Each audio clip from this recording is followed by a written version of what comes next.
Прости, а СИПАП-терапия — это вот когда тебе дают масочку, да, и ты воздухом, таким Да, бризом дышишь? респираторная поддержка в виде компрессора, который не дает человеку храпеть и задыхаться. В принципе, это уже принято во всем мире золотой стандарт лечения тяжелой и средней тяжелой степени апноэ сна.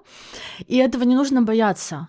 И, как оказалось, СИПАП-терапия в данном случае, она спасла жизнь не только моего пациента, который храпел, задыхался и засыпал буквально за рулем, она спасла еще и их отношения и нормализовала сон, а значит и жизнь его супруги.